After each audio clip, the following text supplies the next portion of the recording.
કપડવંજના સામૂહિક આરોગ્ય કેન્દ્રમાં નિયમોનો જાણે કે થઈ ગયો ઉલાળ્યો, જ્યાં કપડવંજ સામૂહિક આરોગ્ય કેન્દ્રના કર્મચારીઓની લાલિયાવાડી સામે આવી રહી છે। હોસ્પિટલની ચારે તરફ આપ જુઓ, મેડિકલ વેસ્ટનો નિકાલ કરી દેવાયો છે। હોસ્પિટલ કેમ્પસમાં જ વિદેશી દારૂની ખાલી બોટલો પણ દેખાઈ રહી છે। આ મેડિકલ વેસ્ટમાં પેકિંગની દવાની બોટલો સળગેલી હાલતમાં જોવા મળી।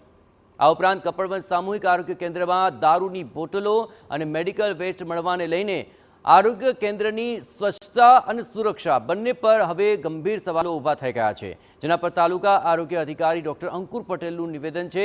તેમનું કહેવું છે કે હોસ્પિટલની બહારથી આવી લોકો મેડિકલ વેસ્ટ અને અન્ય કચરો અહીં ફેંકી જાય છે। સાથે સમગ્ર મામલે તપાસ કરાવવાની પણ તેમણે બાંહેધરી આપી અને ભવિષ્યમાં આવી ઘટના ન ઘટે તેની તકેદારી રાખવામાં આવશે તેવી પણ ખાતરી આપી હતી। કપડવંજ સામૂહિક આરોગ્ય કેન્દ્રમાં મેડિકલ ઓફિસર હોય કે સ્ટાફ હોય, તમામ લોકોની ગંભીર બેદરકારી સામે આવી છે। દ્રશ્યો બતાવવાનો પ્રયાસ કરીશ। જે મેડિકલ વેસ્ટ નીકળે છે, દર્દીઓ ઉપર જે દવાઓ ઉપયોગમાં લેવામાં આવે છે, તેનો કઈ રીતે નિકાલ થઈ રહ્યો છે આપ દ્રશ્યોની અંદર સ્પષ્ટ રીતે જોઈ શકો છો। ઘણી દવાઓ એ પ્રકારની છે જેનો ઉપયોગ પણ થયો નથી અને તેનો નિકાલ ખોટી રીતે કરી દેવામાં આવ્યો છે।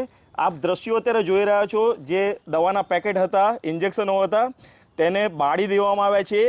સામૂહિક આરોગ્ય કેન્દ્રની અંદર આ પ્રકારની ઘટના છે। હવે જે દ્રશ્યો બતાવીશ તે વધારે ચોંકાવનારા એટલા માટે છે કે ગુજરાતની અંદર દારૂબંધી હોવા છતાં પણ સામૂહિક આરોગ્ય કેન્દ્ર કપડવંજની અંદર પાર્ટી થતી હોય તેવું સ્પષ્ટ થઈ રહ્યું છે।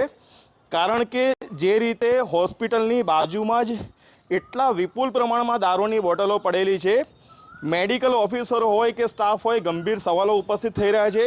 કારણ કે હોસ્પિટલ કેમ્પસમાં કોઈ જ પ્રકારની તકેદારી તેઓ દ્વારા નથી રાખવામાં આવી રહી।